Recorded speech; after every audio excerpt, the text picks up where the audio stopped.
Get a horse. You don't need friends. You can just have a horse. I literally lived my entire life doing that. Duh. It works. Look at how awesome you are. Hello. You're just a homeschooled horse girl. Yeah. Well, I went to school at a certain I thought you age. were homeschooled. Well, no, I went back to school in grade 7. Okay. It wasn't fully homeschooled. Your primitive years, I mean, that explains a lot.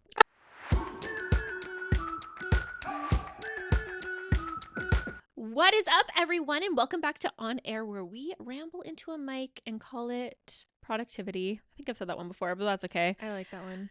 I like that one too. We are telling ourselves we're working because we are working really, really hard right now. Uh-oh. But part of it is just us chatting to each other, having a low-key therapy sesh. And today I think we might be a little bit shit-talking people on TikTok. That's a strong word. We do not support gossip or shit-talking people on the internet, except for right now.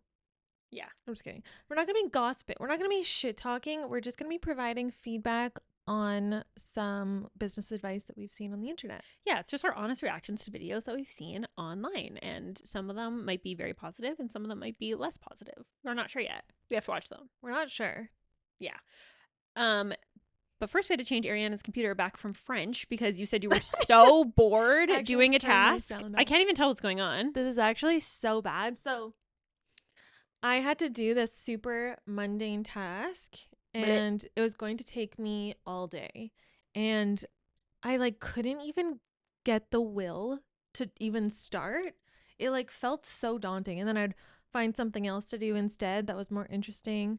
And then finally, you're describing my life, but go ahead. I started doing it and I'm like, oh my God, my brain cells are actually dying by the second.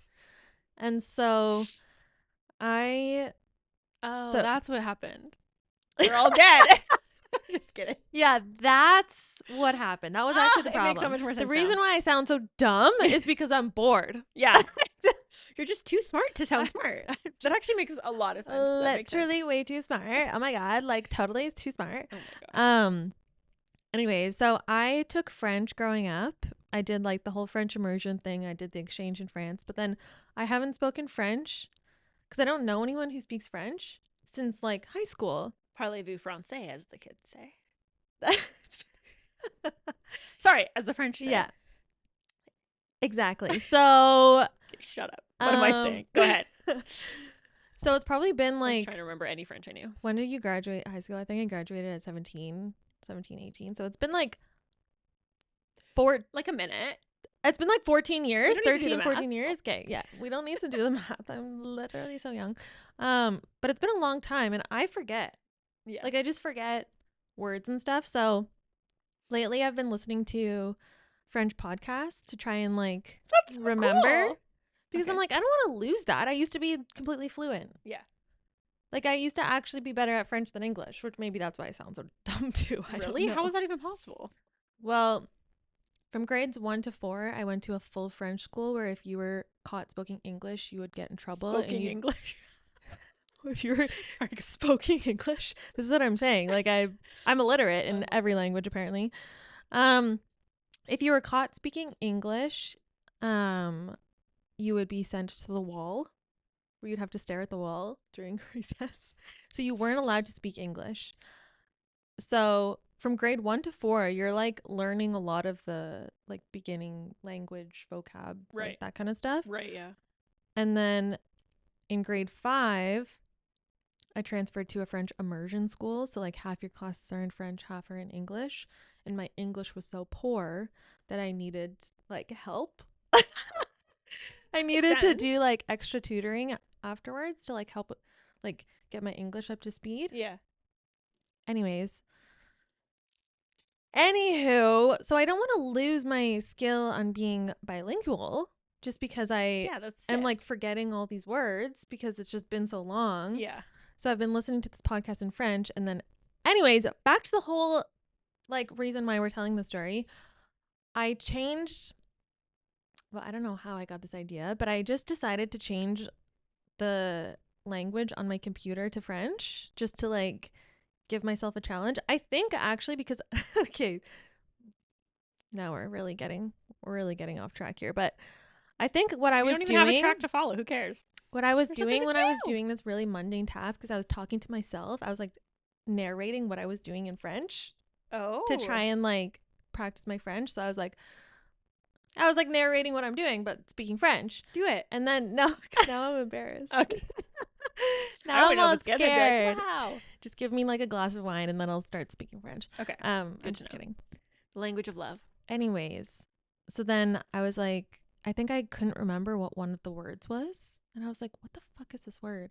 And then I was like, I should just change my computer to French so that it like forces me to like remember Brilliant. what all these words are. So then I changed my computer to French and I just haven't changed it back yet. But this is actually a huge problem. Excel is now in French, which like the formulas are different. Really? Like you can't write sum like SUM. Oh. Like you can't do like. You can't. No, you can't. I tried doing subtotal and it was like wrong. And then I was like, fuck. And in French, instead of it being like, so the formatting of numbers in English, it's like thousands, comma, hundreds, period. Yeah. But in French, it's like thousands, space, hundreds, comma, and then like the decimal stuff. Yeah. I hate that. So then I'm like, well, trying even to looking at the timer, I'm like, what is going on? Yeah. This looks like 8 hours, 34 minutes, but it's not. It's 8 or whatever. It's 8 minutes. Yeah. So then the Excel is actually becoming a huge problem. And I want to just change Excel back to English and the rest keep French. But can you do that? I don't know. I actually haven't really tried that hard. But this morning I was doing something on Excel and I was like, fuck, why do I do this to myself? Like, oh mon dieu. Oh mon dieu. Oh no, anyways. What does that mean? My computer. Oh, yeah. I took French all throughout school, but you do not actually learn anything. No, when you're in an English, like a regular English school and you just have like your one French class, it's always like the worst. It's like you're learning like vocab. Yeah. Essentially. You don't really learn how to talk. It's like the apps that you get now are actually really good to help you learn a language. Like but Duolingo and stuff. Never tried it. Yeah. Yeah. I don't even want to learn French. So there you go. Perfect. I know. I think some people think that everyone in Canada speaks French, and a lot of people do on the East Coast. I feel like, but in the West Coast, no one does. Well, like Not Quebec, no one, and then like Nova Scotia. Like I feel like a lot of those provinces are French. Like but even in Ontario, there's actually not as many as you'd think. Unless you like get close to the Quebec border. Because we were forced to take it in school, but it was like I think you had to take it for like 3 years, and then you could take something else if you wanted. But. So I know how to say je suis Sarah. Est-ce que je peux aller à toilette? That's it. La bibliothèque. Those are the things I remember. The bibliothèque. Actually, so Josh's family is from Paris, like his grandparents. Whoa. But they moved to Canada, like obviously well before Josh was born. And so Josh's whole family is French, but he actually doesn't speak French. So then I said something the other day, and he was like, bibliothèque. And I was like, what are you saying right now? It's like, that's all I know in French. That's all I know. It's the funnest word in French. Yeah. That's so funny. Oh my goodness. Okay, so should we watch some TikTok? Yeah, we should. Sorry. Videos? Yeah. Can we watch them in English? Yeah, please. Okay, good. Because I will not know what's happening. Yeah. Okay, so first video up. And maybe we cut some of this little lollygagging about. Because I don't even know how to get to TikTok because I hide it on myself because I get too addicted. This is the story of my life. Hiding apps, deleting apps, downloading a new app, getting a different app, getting an app thing where I have to put in a password to access certain apps, deleting that because you actually can just delete it. Did you know? Getting it back, making Ariana to make a password for me because I'm like, make me a password. Don't tell me what it is. I have to ask you for the password. Also, there's a new thing called the brick where you literally like scan your phone on it and then it locks certain things and then you can't get it back until you scan it again. So you could like put that at your house or like put it somewhere inconvenient. Would that work? Who knows? But that's for people who have like serious phone addiction problems. I have it. It's not even addiction because I actually can just throw my phone and like get rid of it. But I'm like, that thing's cool because you can just like make a phone that only has the features you want because I need GPS, you guys. I need it. I will literally be lost in 7 seconds. Can't get down the street. But I don't need TikTok, Instagram, YouTube Shorts, all these things that I'm just like, They're so addicting. They're literally designed to be addicting. I know. And Anyways, it works. It works. So I have to hide apps on myself. Not really. TikTok, I haven't been doing the TikTok, and even Instagram, because sometimes I find it knows me too well, where it like knows my emotions, but then it just like makes me actually sad or something. Whereas I feel like I have to really watch what I'm consuming. Oh, I get depressed because it will send me into a spiral. Even things that are like, look at this dog that was homeless and now is happy. I'm like, the I don't dodo? care. I'm coming for you. I hate it. Stop. And I know that it's a happy ending story. I know it. Yeah, sure. We all know. But I can't get through it. Also, the other thing that's been really like sucking me in on TikTok lately is it'll be a video like this morning. It was a video of this girl with a horse, and she was like, am I going to be sad? Probably. Don't tell me. Okay. Go ahead.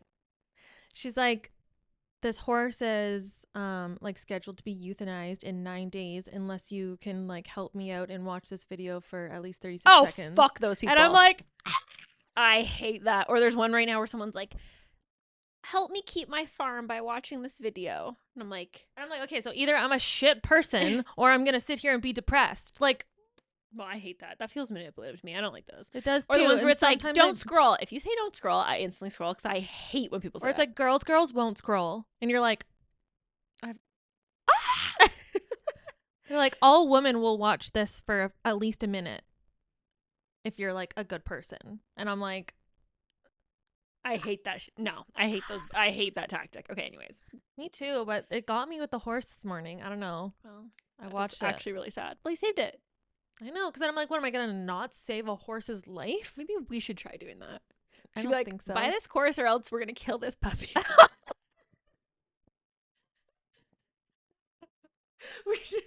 We need to get Murphy in here.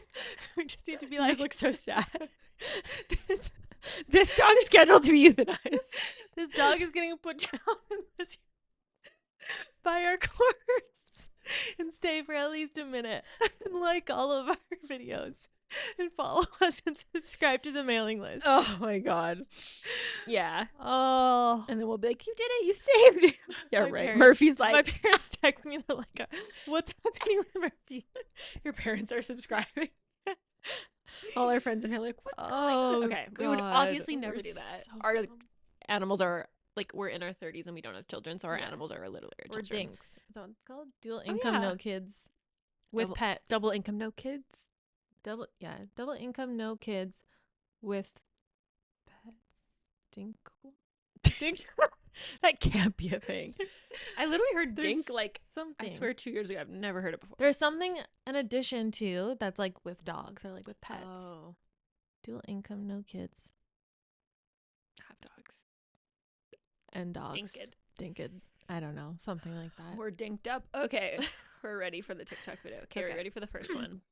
I spent thousands of pounds on a business coach, and this is one of the most simple yet effective things that she taught me that I use in my everyday life, and that has made the biggest difference in my life. So if you are a business owner, you'll know how hard it is sometimes to always show up as your best self for work and stay motivated, and how easy it is to fall into traps of having a negative mindset. The simplest thing that she taught me to do that I'm so surprised I never thought of before was to set alarms on my phone for every single hour of the day.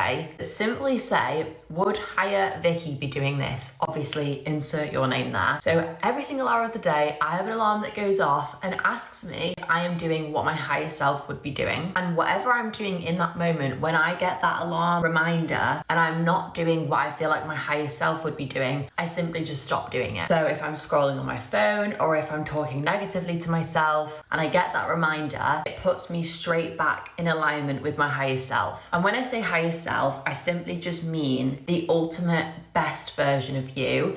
And what I did was basically write down what that person looks like, how she dresses, how she acts, how she behaves, what her routines are. And if I'm not aligned with that person in the moment, I will instantly change my behavior. Because you're getting reminders literally every hour of the day, it's always on your mind and it's always keeping you in alignment. I know it sounds so simple, but that has been one of the biggest game changers for me in becoming the best version of myself.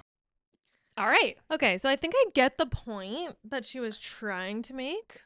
Yeah, showing up to work as your best self with no negativity. And like really like being very like conscious of what you're doing every day. In a perfect world, I think that actually sounds nice Mhm. in the sense of like being your best self, your higher self, whatever. Her saying like, I wrote down what my higher self does, what she acts like, all these things. I have done that before. Me too. My higher self is amazing. She's and I so fucking cool. can never be like I her. wish I could be her. I know. Every day I feel like I'm striving to be, it's like Yeah. this perfect version of a human. I don't even think of a human that exists in the world. So the whole setting an alarm for every hour, That would No fuck way. me up. I could never do that. That would disrupt me so much. Just because like sometimes it's hard to really get into like a good work mode or like a good like deep work mode. And so if you've like finally gotten into that like groove, that rhythm, and then you have an alarm going off that's like, are you being the best version of you right now?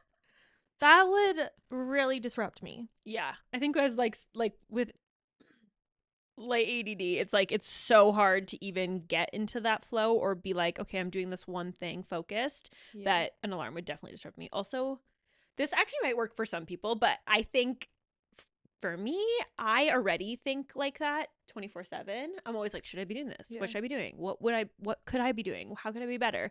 So if anything, I actually have to do the opposite, where I like lately I've been putting tasks on cue cards. Mm-hmm. I always have a new hack. I love your hacks. Yeah, well, they don't fucking work because I get a new one every week. Some But of them do. some of them do, and Yeah. they've okay. You gotta try it all We and see what I works. get things done eventually. The You best do. hack I've had is wait till 9 p.m. and have it be due in the morning, and then I'm real good at getting something done. I don't know if that's a hack. It's not a hack. It's just making yourself That's a stressed. procrastination. That's just procrastinating until you literally have no other choice but to do it. Okay. But I've been putting it on cue cards, and I have to be like put it in front of my computer, and I'm like, this is what you're doing, and until you are done this thing, you're not allowed to think about anything else. You're not allowed to think about your higher self. You're not allowed to think about your goals, your options, because that's already what I want to do. Yeah, it's so easy to always be like second guessing what the priority is or what you should be doing. Yeah. That I feel like that for certain people, that tactic of like every hour, the reminder would probably maybe cause more harm or more disruption than good. And also like when you're starting a business, there's some shit that you're doing that is probably not like your highest self, best version of you, like most purpose driven thing. Like sometimes you just have to do like the shit work, and that's okay. And that's realistic. And like overall, you'd still hope that like your business is like purpose driven. Well, I guess it doesn't have to be purpose driven, but like is in alignment with your highest self or like your lifestyle goals. But that doesn't mean like the every day, every task is going to be like this super fulfilling thing. Yeah, I think what I like about this idea is the idea of like thinking, okay, what would my higher self do? And let's like make a plan for the week maybe. And then it's like, okay, like I'm going to work on these things, but to question it every hour. No, her examples were like, are you scrolling on your phone? Are you doing? So I think if you're just truly not finding it, if you're like, I think she's almost explaining it as like, if the option is doing nothing for your business or doing like being reminded like, oh, I was supposed to be working on my business.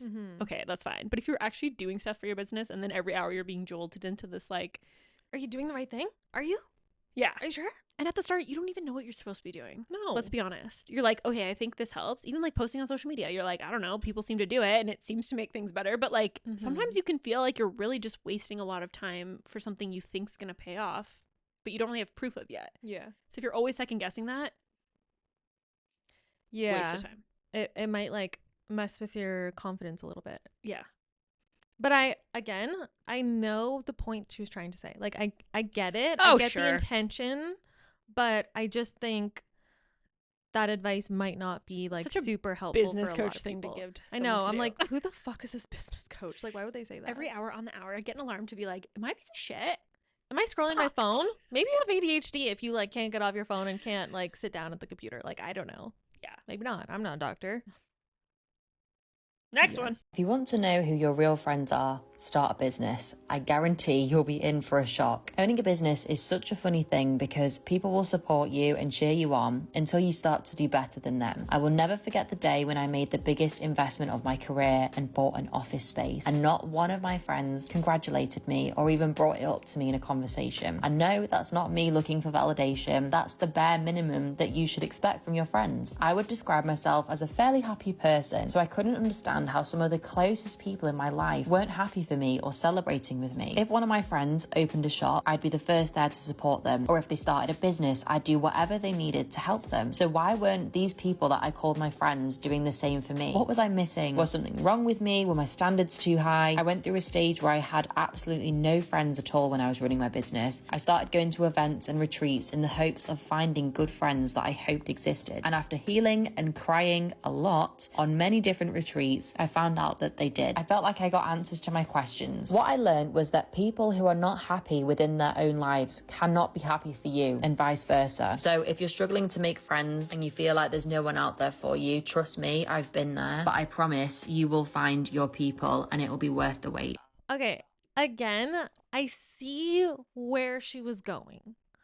I see that she was saying, like, sometimes when you achieve a certain level of success and you see that your friends are like actually aren't happy for you, or there's like a weird resentment, it kind of like says a lot about the friendship.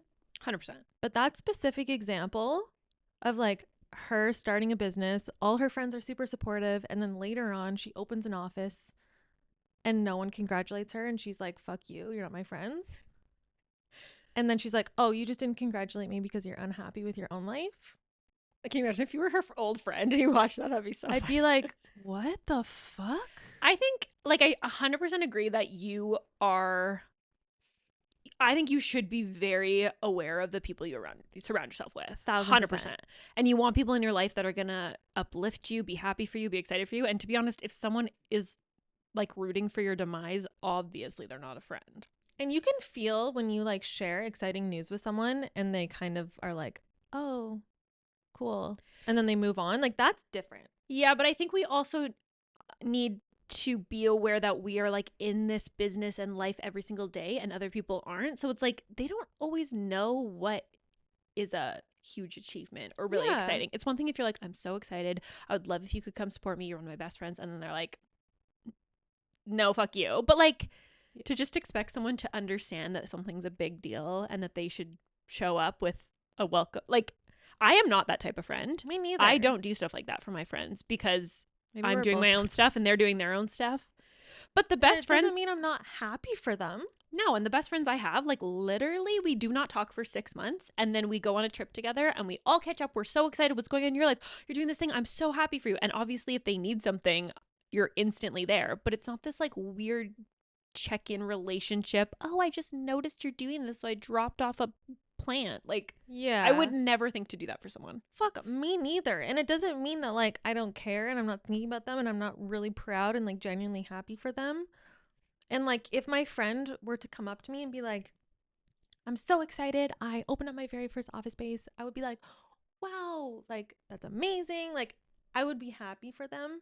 But if someone just like posted on social media that they like opened up their first office and I didn't like show up and like throw them a fucking party. Yeah, how would It's you even like- know? Yeah. Now, Also, everyone's lives are really fucking busy. And for Yeah. you to just like expect people to notice that you're doing things is kind of like a bit crazy to me. I don't know, but I'm Yeah. that friend too that's kind of like more of like a low maintenance friend where I'm like, we could not talk for months and months and months, and then we get together and I'm like, oh my God, hey, and then we catch up. But it's like, yeah. I'm also just not that good at checking in with people actually. Okay, but also all my friends are doing cool stuff. yeah. But like in the same sense, they're busy. Like I'm busy, they're busy, we're all doing things, then we come together. Like I think it's almost like those are the types of friends I want. It's like if you need them, they're there, but you're not like texting every day to be like, oh my, like it just feels Yeah. like you're dating then. It's like I don't need a relationship with a friend. That's really weird. I never understood that or got that. Me neither. I've never had like a best friend relationship like that. I've had a couple people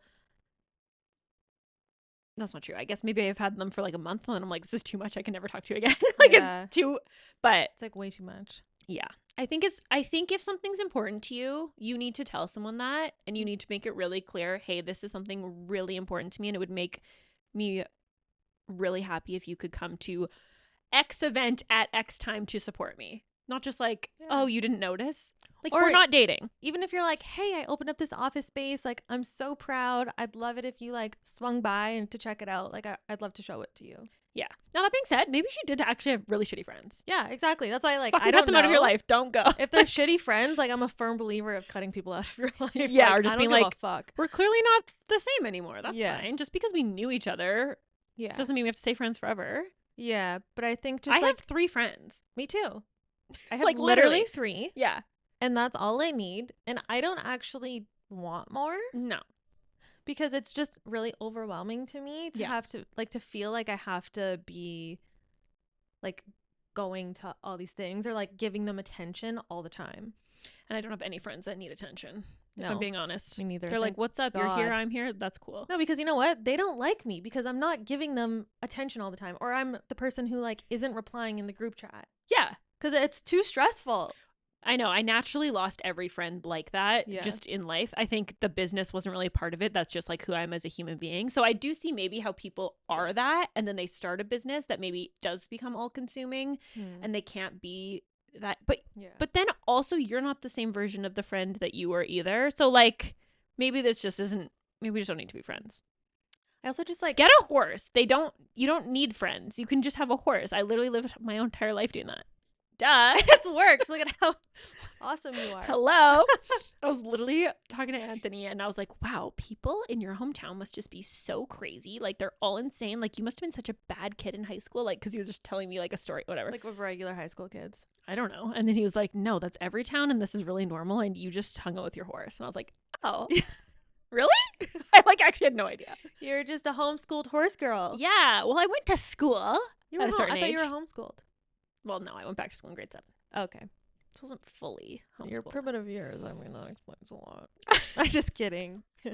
You're way more bubbly and social than me. I was a homeschooled girl, let's be honest. But anyways, okay. Yeah, I also think, like, when you start a business, like, you are the one that's starting it. You can't really expect your friends to, like, be a part of, like, your whole business journey and, like, take it as seriously as you're taking it. Like, it's your business. You decide to do a business. They're doing other things. Like, you can't expect them to, like, be, I mean, like, it's nice when your friends support you, obviously, but it shouldn't be an expectation that they're, like, along this, like, business ride with you. Yeah, and I think maybe, I don't know if it's, like, standards, but to me, support is like, we go for drinks and I tell you something cool and you're genuinely excited for me and you're happy for my life. And maybe next time we talk in 6 months, you're like, how's your business going? Yeah. That's what I think of as a supportive friend. Or if, like, you come up with clothing, like my friend started, like, clothing, whatever. Yeah. I bought some pieces from her. Yeah. I'm like, I think they're super cool, and B, I want to support you. Yeah. So, like, I'm going to give you my money and I'm going to buy a few pieces. Yeah. 100%. Like, that's supporting. Yeah. Like, agreed. Anyways, I was surprised this wasn't selling a retreat. I was like, oh, this is a retreat they're selling. But it's not. Yeah. But that being said, there's people out there for everyone. And if your friends are like, wow, this is taking more from me than it's giving, fucking get rid of them. I don't believe in keeping friends. I'm sorry. I'm like, not break up with your friends. Literally break up. Who I cares? hate them anyways. No, I'm just kidding. Who cares? Also, like, if someone actually is genuinely not happy for you when you are achieving success, like, they're already not your friend. Like, get rid of them. Kick them to the curb. Yeah. Cut the cord. It has nothing to do with them not congratulating you on opening up an office space or not supporting or whatever. You can tell when someone genuinely is, like, salty about good things happening in your life. Yeah. That's or different. like excited when something bad happens to you in a weird way. Yeah. I don't know. Anyways. Anywho. Okay, next one. No offense to this girl. She seems really cute. She has great style. Yeah, okay. She does. I wish people realize that you will make less money and lose opportunities if you are someone who is slow to respond to texts and emails. I'm telling you, people want to work with people who are reliable and responsive. And you know what it also does? When you're quick to respond, You make it easy on people to say yes to you because they're like, oh, they're on it. It builds trust. I've been quick to respond since early in my days in the entertainment industry in 2002, and it served me well. I've made a shit ton of money, and I've done some pretty amazing things with my career, including selling to the largest retailers, being on TV shows, styling people. So whatever it is your industry is, be quick to respond and watch the magic happen. Okay, I actually don't disagree with this, I'm realizing. Well, I think You it don't have to depends. disagree. I think it depends. I think when you're trying to make a sale, it actually is very important that you're quick to respond.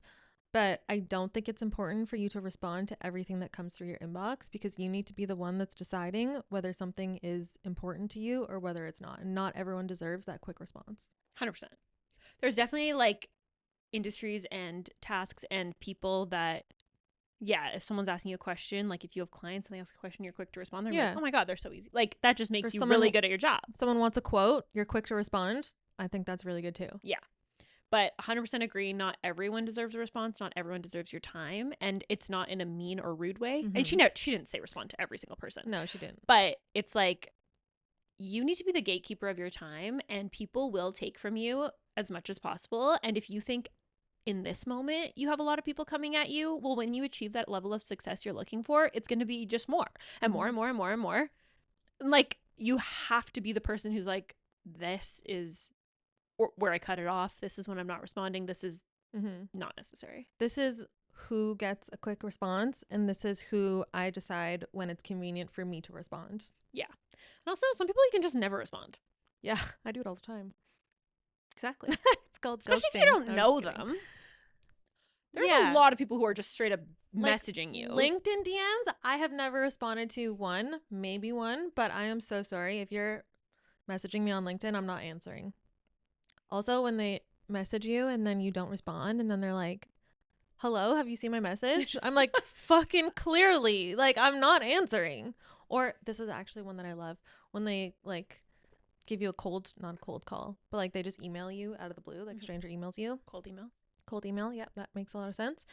And then you don't respond, and then a few days later they follow up, and then you don't respond, and then a few days later they say, is there someone else I should be talking to that has the control and like the ability to make these decisions other than you? Yeah. And I'm like, no. There actually isn't. It is me. I'm choosing not to respond. Like, get the hint, please, God. Well, I think part of it is they can see you clicked it. Oh, really?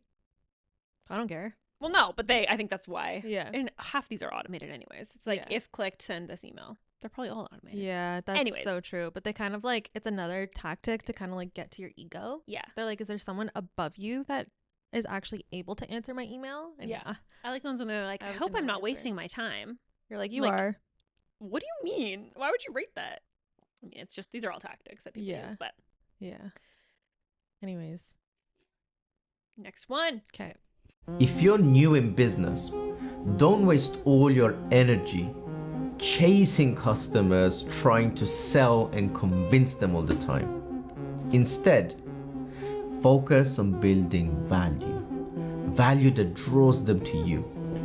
Remember, if you chase butterflies, they will always slip away. But when you build a beautiful garden, they will come to you naturally. So invest in the garden, and the butterflies will follow. Cute. So disagree. Just kidding.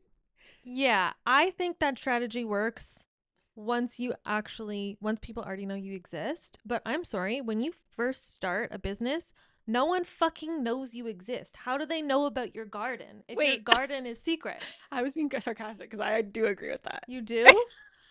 I thought I did. Okay, but picture this. We made a course and we expect people to find us. Oh, I see. Okay, I didn't hear it like that. Oh. I heard it like, instead of being like, oh, I'm just going to try this sales tactic, this sales tactic, this sales tactic. It's like, okay, step one is like actually make something worth buying. And then, okay, I see where you're coming from too as well. I do agree that there are a lot of things out there though that you're like, the first goal should be to create something of value that actually will help people. Yeah. But then it is true. You do have to tell people you exist because no one knows. Yeah. So, no, you're right. I 100% agree that like your primary focus should be building something that people do want to find, and you are building something of real value. But to just like build something of real value and then expect people to find you is pretty actually impossible. Like, what's I the feel saying like you're now? getting lucky. Like, it's like a lucky break that people just like find you. Build it and they will come. Yeah. Disagree. Strongly disagree. Build it and then tell people you built it, and then tell them again, and then tell them 500 more times because they're not even listening the first 10 times. And then scream from the mountaintops about this super valuable thing that you spent a lot of work building. Make videos of the garden. And then be like, look at this sick butterfly garden, guys. Yeah, and then once you've built some like value and some recognition, then maybe you can like let people find you. But at the very, very beginning, I just don't know how people would just find you. No, they won't. And also, I think even for us, like at the start, and probably still, it's like you almost feel like annoying. You're like, oh, I already said this, or I already mentioned this, or I already like kind of made this type of video or claim. It's like, yeah, but people see like, even people I'm obsessed with, I probably see like, I don't know, 1/10 of the stuff they put out, if that. And that's someone I'm obsessed with. Yeah. Like, you have to put so much stuff in front of people to get their attention. Yeah. And you have to repeat yourself over and over and over again for them to be like, oh, maybe that is something I need. Yeah. Because also they might not have even actually paid attention to the first however many times you said it. Yeah. But like for us, we spent a lot of time trying to build something really, really valuable. And I think that's like helped in our success. And we've had a lot of really great feedback from our students saying how valuable like our courses have been in our community.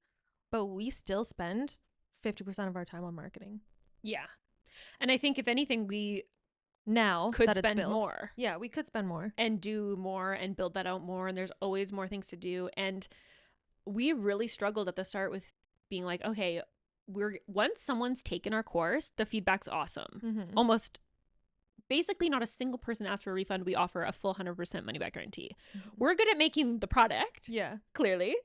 But it's like the convincing of people to come. And I think part of that is because there are all these sleazy tactics and people that are like making these crazy promises. And then people are like, well, everything online's bullshit. And it's like, yeah, I kind of am like that too. I'm a little bit jaded when I see stuff online. I'm like, sure, of course, gonna save my life, gonna change my life. I'll make $1 million. Yeah. I'm so sure. Mm-hmm. But there is cool, valuable stuff out there. But it is really hard to sift through the weeds. Yeah. Sift through the weeds. And I can kind of see the strategy that he's talking about working if your like target market is so small, like maybe like a local community, and maybe you do this like really great like service job or something, and then it's kind of like word of mouth, and then your service kind of speaks for itself, and then people are coming to you. But even then, I don't know, like people, like how do you even get that first job? I just feel like it's not either or. It's like both. Yeah. You have to do both. You have to do both. I feel like you can't just spend all of your time making something great and then zero time in sales. Like, it's just impossible. Or it's going to take you like a bajillion years to make money or like to scale. Yeah. Here's a trick though. If you want sales to feel easier, make something you actually think is worth it. Yeah. Because it's really easy to sell something when you actually believe that it would help someone and benefit them. You like really believe in the value. Yeah, because then you're just telling the truth. Yeah. Because I think unless you truly are like that salesperson personality, which I am not, like I cannot do it, then it's like you're not going to be able to be good at selling something if you don't actually believe in it, because people can kind of tell. Yeah, people I was just going to say, unless you're just a skilled salesperson, but when you're being genuine. Unless your one skill is that you're the best salesperson ever, then fuck it, make whatever you want and just sell it. But 99% of us do not have that skill. And I don't think that's sustainable because like reviews are so like important on the internet, or like they're so prevalent. Everyone's looking at reviews when they're buying something online. And so if you only focus on selling and not the value of the product or service, then it might work for a bit, but eventually like the bad reviews are gonna totally bite you in the ass. Yeah, maybe that's what he's saying. Maybe, I don't know. But I feel like it was like, I mean, we are taking all of these out of context in like a 2-minute video, so we are. Also, sometimes No, never mind. That was going to be mean. Sometimes when people speak in a way that's like that guy spoke, it feels like a performance. And then I'm untrustworthy.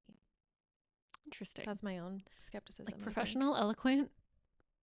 But they're speaking in a way that they're like, I am Teaching you. a guru, master of all. Who is this person?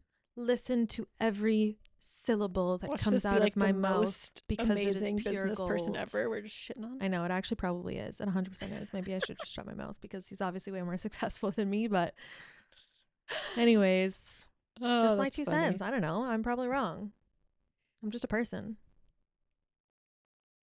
Just a person. Okay, ready for the next one? Yeah. 90% of your time on a daily basis should be spent how to bring money to the business. Taking actions, making calls, meeting with potential clients, sending 100 emails a day. When you do 1 day, 2nd day, 3rd day, 4th day, 5th day, 6th day, 90% of your time, 20 days, 30 days, 80 days, 90 days, then it's a consistency happens. When consistency happens, you will have a compounding effect. Not many people know about it. I think the reason why I saved both is because we have 2 supposedly like really successful business people giving opposite advice. I see. Yeah. And I feel like it can be really confusing for business owners who are trying to like sift through all of this business advice and understand what they should be doing when you have people who have been successful doing completely opposite strategies. 100%. And I think as part of like this social media, like however long this, like what is this, a 1-minute clip? Like, which is basically saying the opposite of the other guy. All of your time should be spent on sales. Like you need to be making people aware that you exist. Send 100 cold emails a day. Okay. And like, yeah. So it's like the complete opposite end of the spectrum. Yeah. I think obviously something that doesn't have a confident opinion and like a hook doesn't get views. So we're seeing a lot of videos that are like, this is right, this is right, this is wrong, you're dumb. They need to be polarizing in order to get views.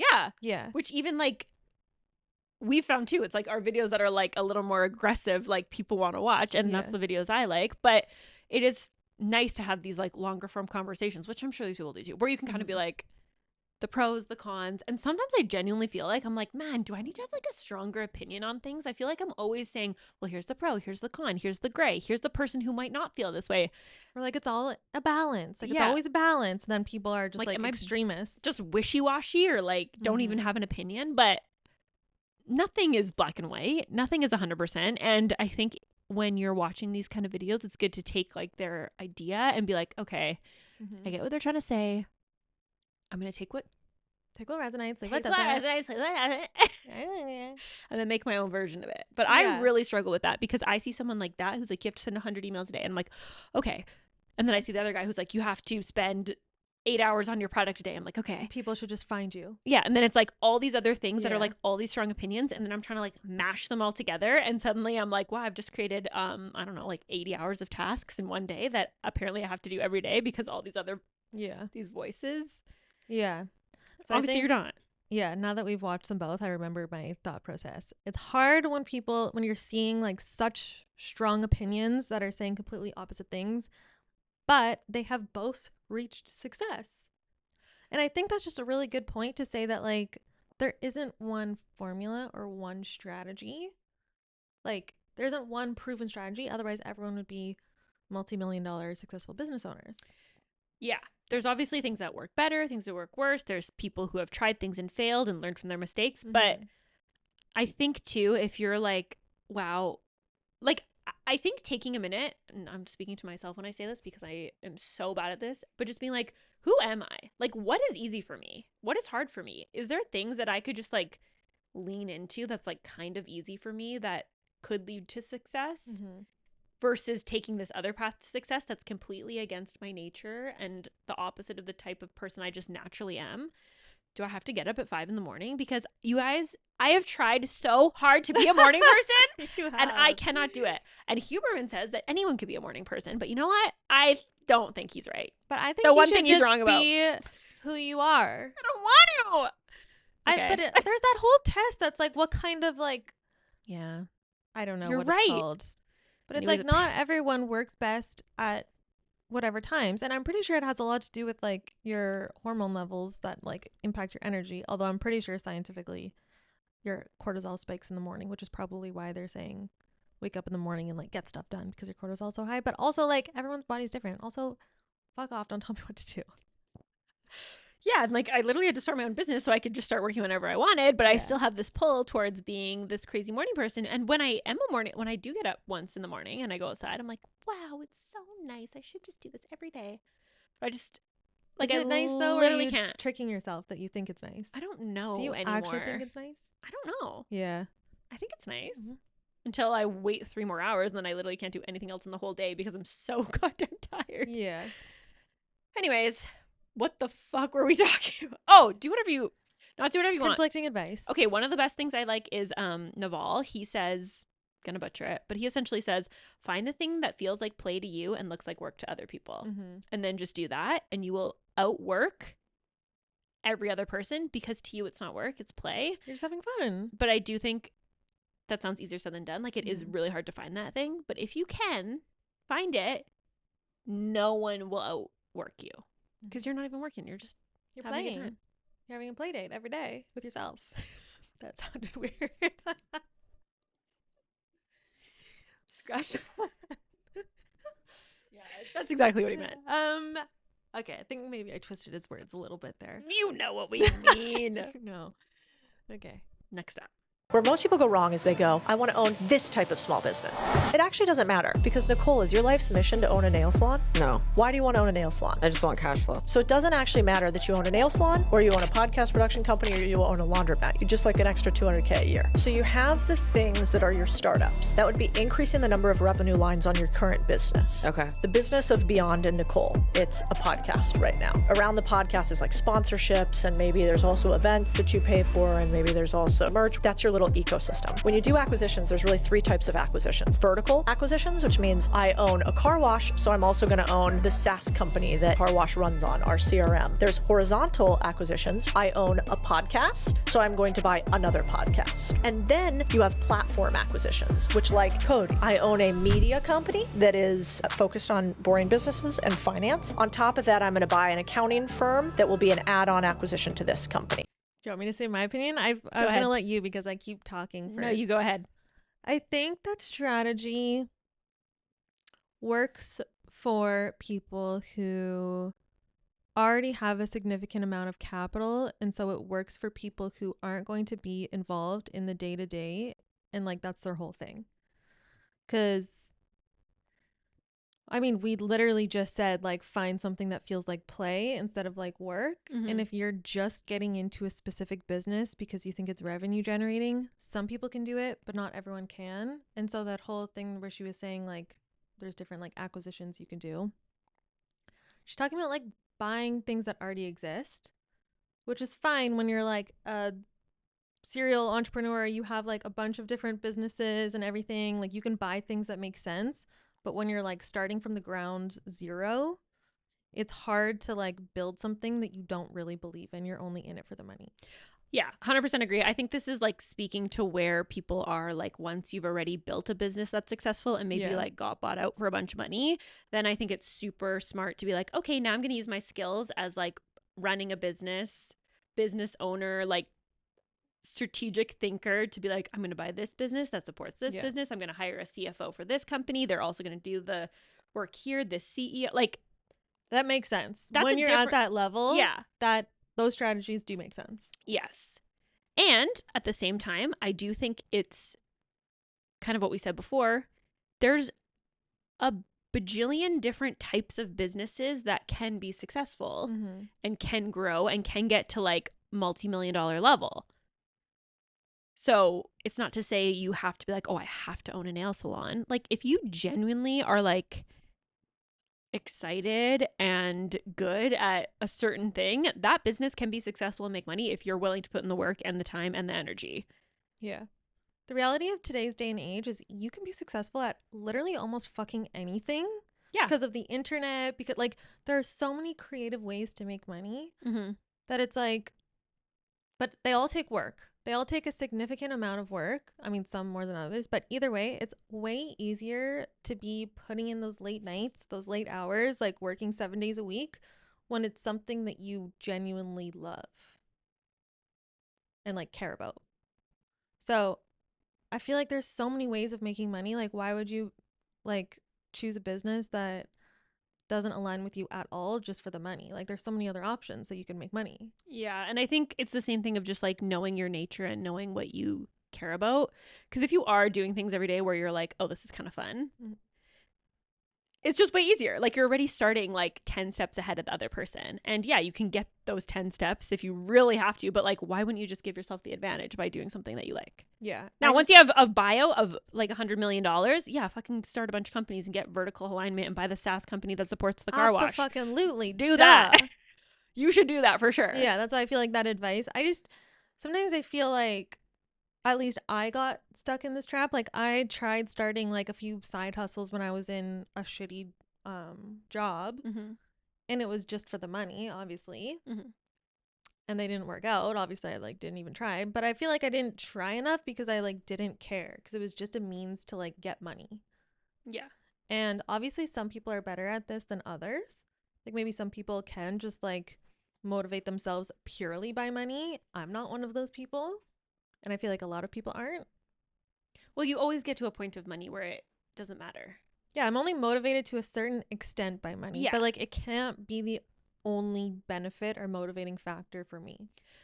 Yeah. And I think another thing, like this, what she's saying actually is true and great advice for a certain person, a certain level. But I think part of those types of videos to be careful of is it almost makes you feel like, oh, I should have 5 businesses. I should have 6 businesses. I should have passive income. I should have this income, whatever. And it's like, so I think it was, well, I love Alex Hormozi, everyone knows, but he was like, before you start to do passive income, just try to make business income. Like, start with income, some money. Start with just making money before you try to get all this passive stuff. And like, he calls it I have to niche slap you, because it's like there's like this weird thing about being an entrepreneur where you're like, I'm an entrepreneur, I have 7 businesses, and it's like, okay, so you are splitting your time between 7 things and you're gonna be successful? Probably not. You should have one thing, and then when you get bought out for millions of dollars, then you can diversify. Yeah, like build something that you truly love, because it's going to keep you so motivated when things are tough and business is tight and everything. And then once you're so successful because you've made it like super successful because you love it so much and it was so easy to make it successful, then diversify. Yeah. Okay. You don't have to be like in love with it. No, you don't. But that was obviously it would help if you liked it, were into it. Yeah. I think the moral of the story is you can do either one, but if you like it, you're going to be ahead.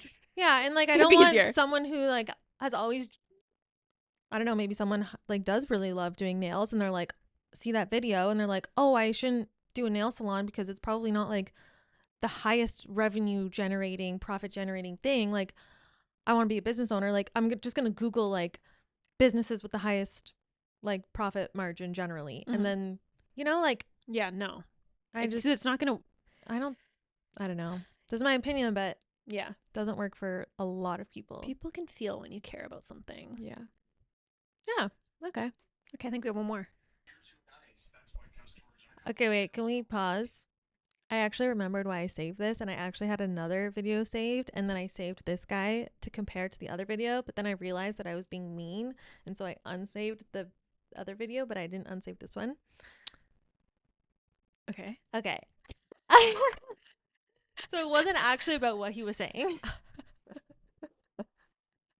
What was it about? His suit? Well, okay, the first video, it was like this guy who was like in a suit, and he was just like talking like, you know, those just like guys in California that are wearing suits but also have like 100 like bracelets on, who are like preaching stuff, that are like hustle guy. Do you know what I'm saying? Yeah. Do you know the guy? Like hustle culture finance bros? Like, I don't even know if they're finance, it was like the hustle culture finance bro, like in a suit, like kind of talking down, like kind of, but like giving advice, but like in a super like condescending way where like it was very apparent that he was not open-minded at all.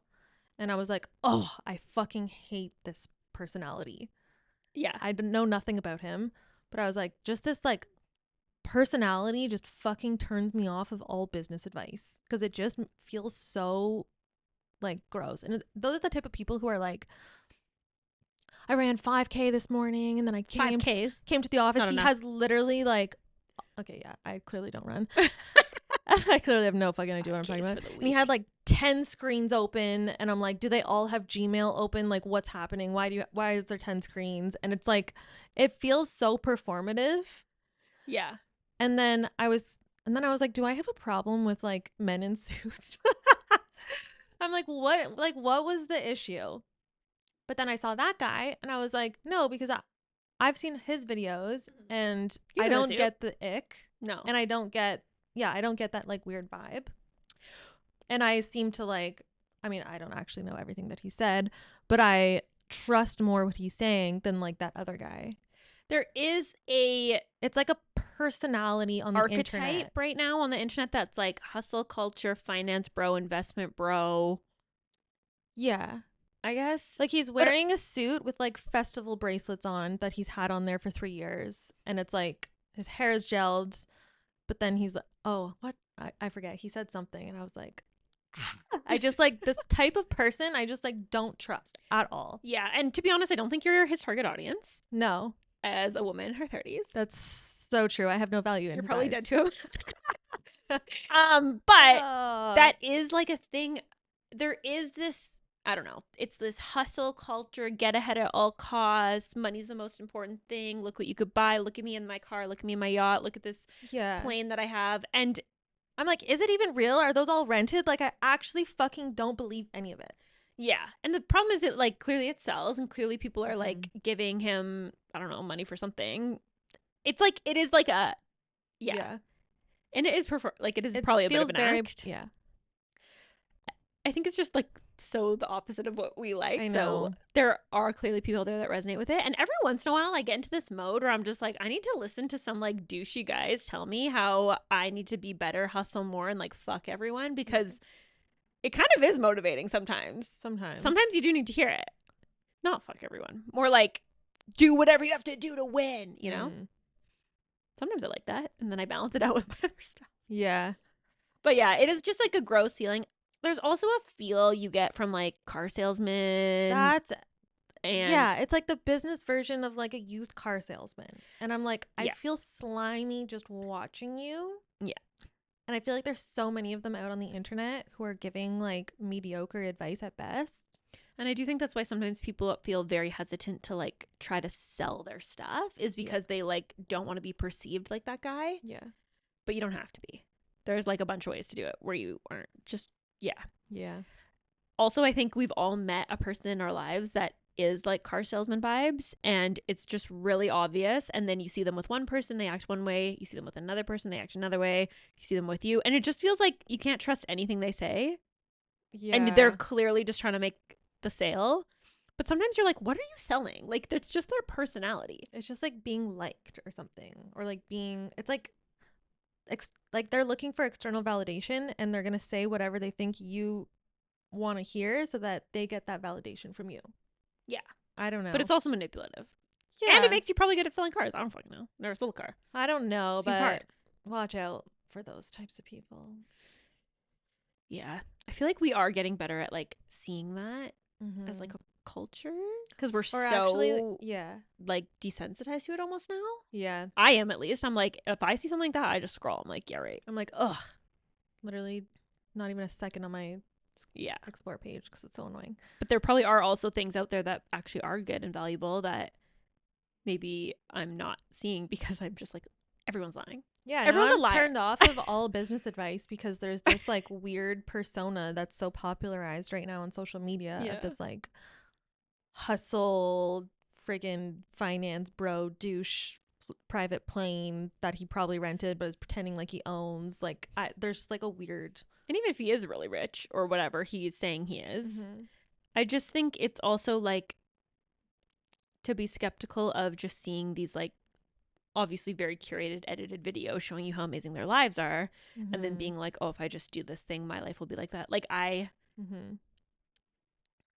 like life is messy and it's not like that.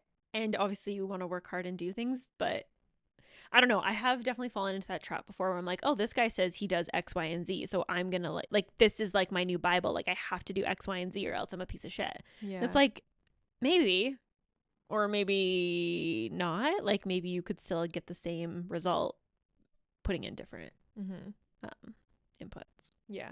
It's really easy to like fall for all of this like crazy advice that they're giving when you see their lives and you're like, oh, well, they obviously know what they're talking about because like, look at their lives. And I just find it can be very distracting and very like push you off of like your path because you're like, I'm like, I think I know where I'm headed. I think I should do these things. I think I know what's up. And then you have these things like jolting you like off the path. And it is good to obviously keep an open mind. But I think right now, sometimes you need to actually just like shelter yourself from all this other input. And I do find I go through phases where I'm like, oh, I'm very open to like hearing people's business advice or ideas. And then there's other times where I'm like, almost like where we are right now, where it's kind of just like this grind feel where I'm like, I can't listen to this. I can't hear anyone else's opinion right now. I'll want to hear it again in like a month probably, but right now I know it's just going to distract me and I can't be distracted. Yeah, I go through periods where I like have to turn off all of that because it's so overwhelming to hear 100 people's opinions that are all conflicting with each other. Like it's so overwhelming sometimes. Yeah. And I'm like, I literally like can't even hear it because it's just gonna fucking stress me out. I know. It's hard to hear the conflicting things, and half of it you're like, they're also just like some of them are just also saying whatever gets the clicks. Yeah, exactly. So it's hard to even really trust it. Yeah, or like apply it to your life. Yeah. Maybe we need to be more controversial. Yeah, what should we say? Let's think of something really bad. I don't even have say an it opinion. on 3. Okay. 1, 2. Damn it, didn't work. Just kidding. Oh, you didn't even say 3. I know, but I could tell you weren't going to say anything. I was trying to think of something bad to say, but I'm just perfect. Anyways, thanks for joining. If you have any other videos. I think the point was like just be a teensy tiny little bit skeptical when you're listening to advice on the internet because one specific video isn't law. Yeah.